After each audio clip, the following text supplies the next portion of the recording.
So I got a little overzealous with my unboxing and setup video and wound up setting it up more than I spent time recording.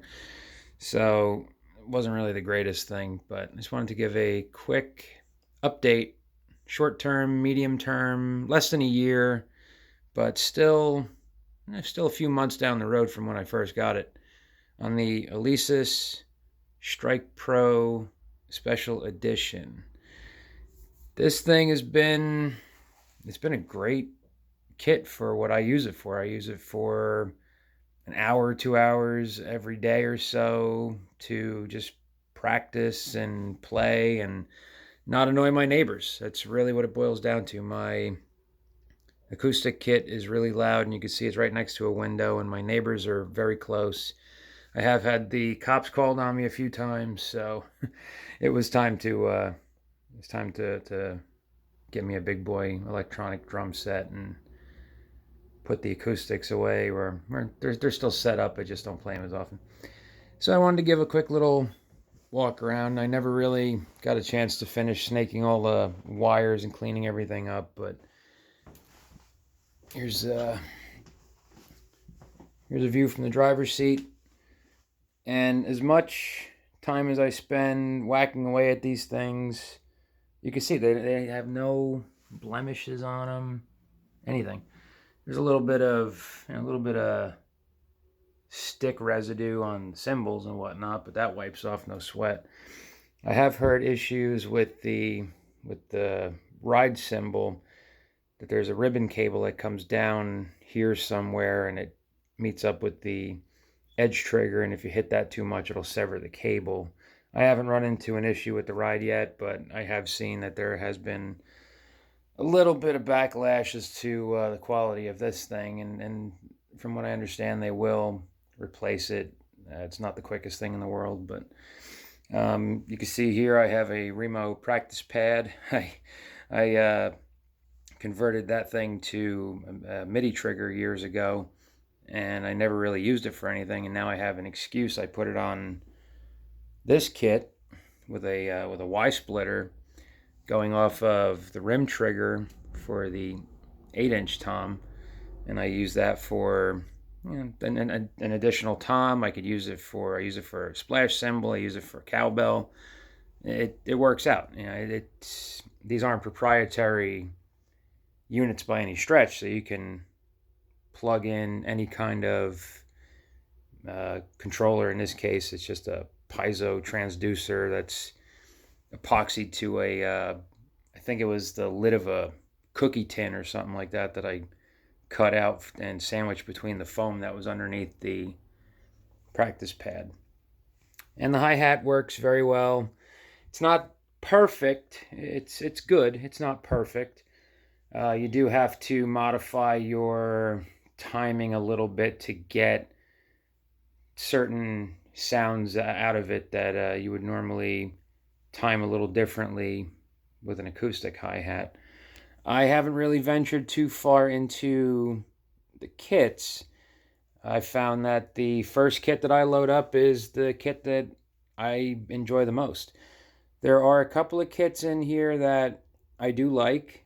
Some of it is filler, and every once in a while it's fun to kick on one of the hip hop or gangster rap patches, whatever, and just bang away at some hard hitting hip hop rhythms or whatever. I'm not a drummer by any stretch.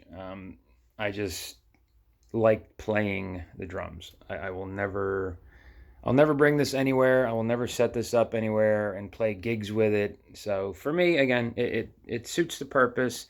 I haven't had any major issues with it. Every once in a while, I'll get a re-trigger, but that again is just a setting in the unit.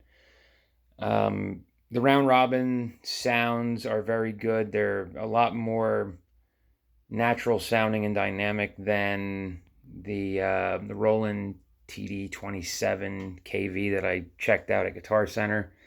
I actually checked that out after I bought this, and I was kind of taken back by the fact that they just machine gun the shit out of those things. And I don't really care for the sounds from the Roland unit.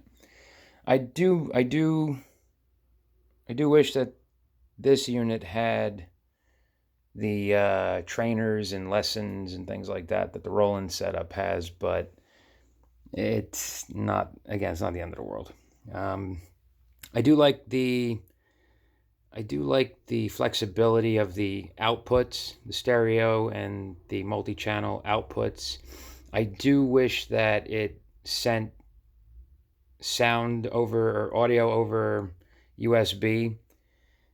It only sends MIDI triggers over USB, so that's if that's what if that's what you're out for. You're not if you're looking to send MIDI, that's okay. But if you wanted to track audio through USB, you're kind of screwed. You have to multi-track out from the outputs. So it's dependent on what your needs are. I have it set up with an Axis double pedal. The bass drum had a weird resonance to it when I first got it, and it says on the sticker that you should loosen the head because it's shipped extra tight, and it's shipped extra tight. What I found worked best to eliminate most of the resonance was to back off on all of the screws completely and then only give them a half to a full turn. And that was it. That was all it required. And from that point on, it's been triggering nicely. It's still loud, but before it was making this, I can't even explain, this buzzing type harmonic. Just every time I go, it would go bleh, bleh, like that. It was just bad. But I mean, you can see it is loud, but it's doable. It's a lot quieter than an acoustic bass drum, obviously. So altogether, I am very pleased with the purchase. I got it through Guitar Center. You can get it through Sweetwater. I think Sweetwater gives you a better warranty. How good that is questionable. Usually with warranties, it's always great to have one until you need to use it. But if you talk to either company representative, they'll typically knock off 15 or 20%. So I picked this up for $2,100 as opposed to the $2,500 price. And I am very happy with it. I play it every single day. I don't have any major issues or complaints. One of the tom brackets got sent to me and it was cracked. I contacted them and they promptly sent me a replacement. So as far as that is concerned, their customer service was decent. I have tried to contact them. I tried to contact them about some of the retriggering and stuff like that. And again, I was able to work it out in the unit, but they never got back to me on some of the stuff that I asked them. But I do tend to be a pain in the ass. So if I were to give this a 1 to 10, I'd say that's probably about an 8.5. Sound quality out of the standard kits are good. I was able to upload some of the strike kits from, what the heck is the name of it now? There's a guy on YouTube that's got a bunch of kits that he uploaded, and I don't remember his name offhand. And of course, as soon as I stop the video, I'll remember it. So if I remember, I'll put it into the comments.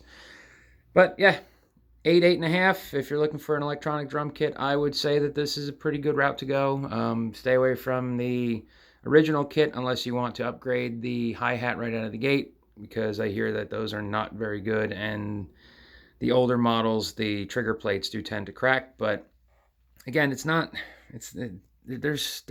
ways you can fix these things. They're not, I mean, if you're mechanically inclined, you can pretty much do anything. So I know there's people that have 3D printed new plates. There's people that have made new plates out of metal. You shouldn't have to, but in a pinch you can.